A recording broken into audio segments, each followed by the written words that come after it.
and you've got it tuned to E. Coming up, dual threat Christian McCaffrey. Fresh off a big game a week ago, as it'll be the Carolina Panthers as they get set to match up against the Pittsburgh Steelers. I'll see you again at halftime as we preview some of the action coming up on Sunday. But for now, it's Thursday Night Football. And on the call, as always, is Brandon Godden and Charles Davis. All right, Coach. EA Sports coverage of the NFL brings us to the steel capital of the world, Pittsburgh, PA, at Heinz Field. Moments ago, a scene that's played here since 2004. Big Ben Roethlisberger greeted by this sold-out Heinz Field crowd. His Steelers getting set to match up with Cam Newton and the Carolina Panthers. And he'll get it up to about the 26-yard line just across the 25.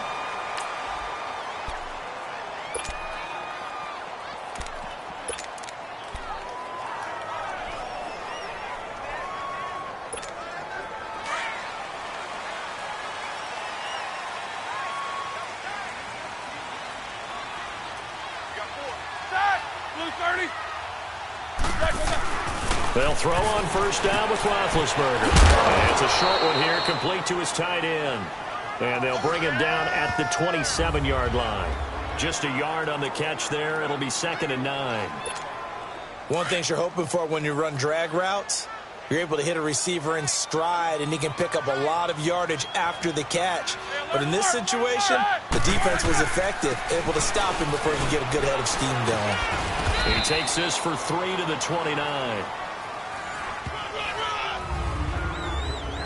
The completion on first didn't get much, and now the run on second doesn't get a whole lot either. Well, if you're a good play caller, you've already looked ahead and anticipated this type of situation. Already down in his play sheet, trying to dial up a big third down play. This defense looking for an early stop. This is 3rd down and 6.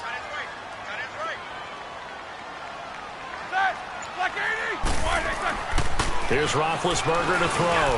Open man, Smith-Schuster, it's complete.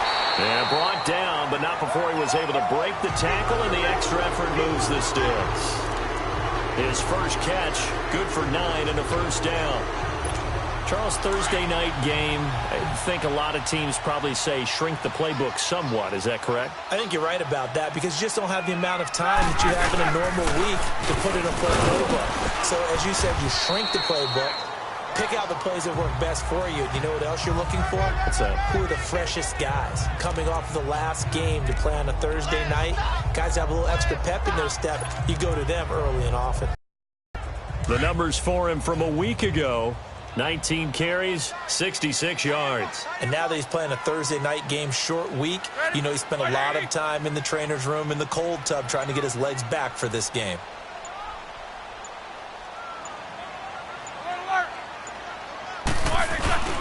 Back to the ground. It's Ridley again. And he'll get it out to midfield. Looks like, yeah, they'll spot it right at midfield at the 50. They're just 4 yards on the pickup, but that's good enough to extend the drive. 2nd and 2 is prime time for a little bit of a gamble, isn't it? Open up the playbook, go play action, toss that bad boy deep. But in this situation, go ahead and give it to your back. Let him pick up a first down and keep the sticks moving.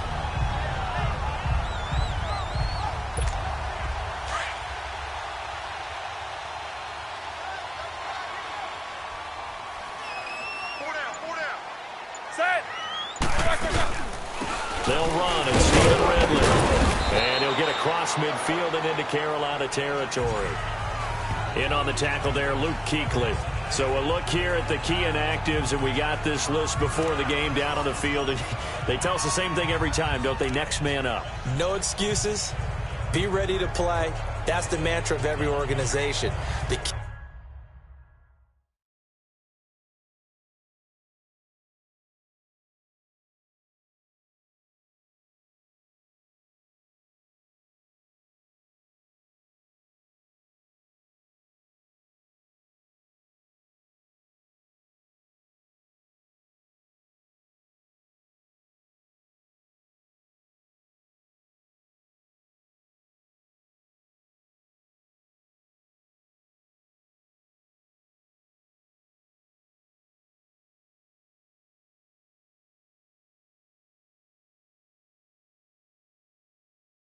is having guys on the roster who are capable of filling in and playing at a high level.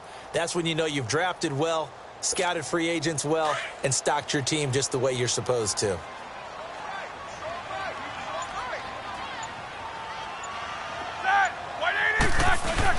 Roethlisberger now off the bootleg.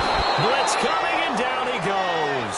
Dontari Poe coming up the middle, gets him there for a loss of about 9. And they weren't in zone coverage, they were in man, and each man did his job. And that looked like vintage, old-school coverage, didn't it? Man coverage reminded me of an old Raiders team. They had a Hall of Famer at one corner and a Defensive Player of the Year at the other, and they just locked people down.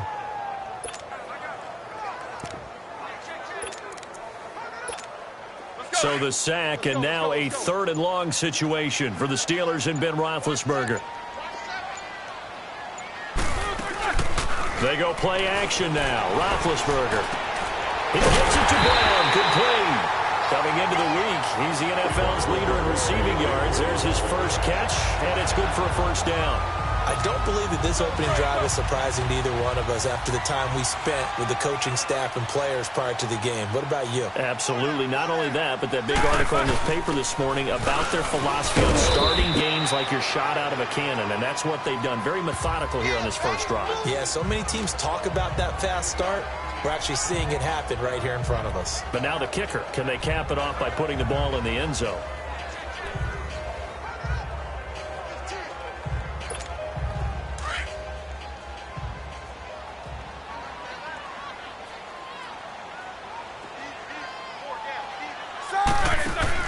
On 2nd down, Roethlisberger.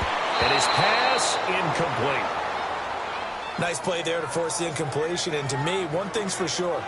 When you're the underdogs and you're playing on the road, you absolutely have to get takeaways. You've got to get the ball from them. Yeah, win that turnover battle, going to be key. They didn't get one there, but you get the feeling they keep making plays like that, they might just get a few. Yeah, once you get one, defensive teams think they come in bunches. It's been a pretty long opening drive. This will be play number 11 coming up on 3rd down. The gun, it's Roethlisberger. Into heavy traffic, and it's intercepted. Picked off by Mike Adams. And his guys are going to get the football at the 23-yard line. They told us repeatedly earlier in the week in our meetings, we need some plays from our defense here on the road early. They got one. And don't think they were above all week long pointing out to their defense that the other defense is rated higher than them. You got to let that happen, guys. Is that how we're going to play? And they responded to the challenge. And he's brought down, getting this one up to about the 35. The numbers from a week ago for Funchess. 5 catches, 53 yards. And he was able to get open there, but that's not always easy against this bunch defensively. We are deep enough into the season where numbers count. This is #1 rated defense. Rush coming, and he's taken down. Javon Hargrave coming up the middle, gets him there for a loss of about 9. They just gave up a sack there, and if I'm not mistaken, they gave up 4 last week, didn't they? Yes. And just looking really porous, aren't they? They really are, and I'm wondering if they're going to have to start thinking about keeping a tight end in, maybe a back, someone to help assist, because right now, their quarterback's been getting hit a lot in the last couple of games. He digs them partway out of the hole that they're in. It's an 8-yard gain, and it makes it 3rd and 12. 1 quarter in the books here on a Thursday night. Can't wait to see what the second quarter has in store. More from the Steel City coming up after this. With my good friend Charles Davis, Brandon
With you, it's the Panthers in possession of the football as we begin quarter number 2.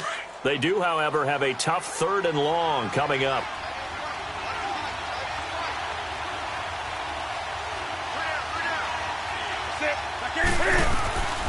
Out of the gun, Newton. And he finds a man. It's McCaffrey.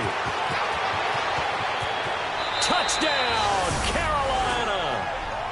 A big play there with touchdown number 7 on the year. And his guys are able to strike for 6. Well, he's used to running it that distance. Here he had to catch it, too, before making the run. Heck of a play for the score. There's not many things better for an offense than a back who's a complete guy who can run it and catch it. And we just saw him complete a big-time play for a touchdown. So that drive, 4 plays. And the end result, a Panthers touchdown. Fielded about a yard deep. And all that worked, but he stopped where he ultimately would have been, and he's simply taken a knee, and that's the 25-yard line. The Steelers offense now, they head back onto the field. And it's only November, but the playoffs, we know how it works. They'll be here before you know it. If it ended today, they would be the number 1 seed. And that's a great spot to be in, but I love the phrase, if it ended today. And I'll guarantee you, that's what they've discussed in their locker room, in their meeting rooms. Yeah, we know where we'd be if it ended today, but we also know it's not ending today. Right. So they've got to continue to play the type of ball that put them in the spot where they're number 1 in their conference.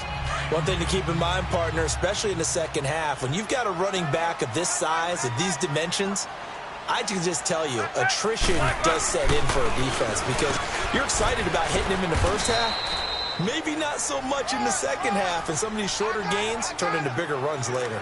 3 yards is half of what they needed. Now can they get the other 3 here on 3rd down? Some of these play calls, I think they're a little conservative, but you know me, because it's easy to sit up in this booth, right, and make all the calls and think I'm going to be correct. I would like to see them open things up, because otherwise this defense is going to gang up on the run and shut them down. Only a yard on the pickup there, and it's going to leave them with a 4th down. When we talk about Luke Kuechly, you can't talk about his overall game without talking about his intelligence and how he controls the whole defense. He quarterbacks that defense, and at times will actually make checks just like a quarterback would on offense to get them into the right defense. They definitely were on that play. How about that finish? Hold not to a minimal gain. Now Roethlisberger, now being hit, and he lost the football. It's loose. But it looked like the Steelers were able to recover, and they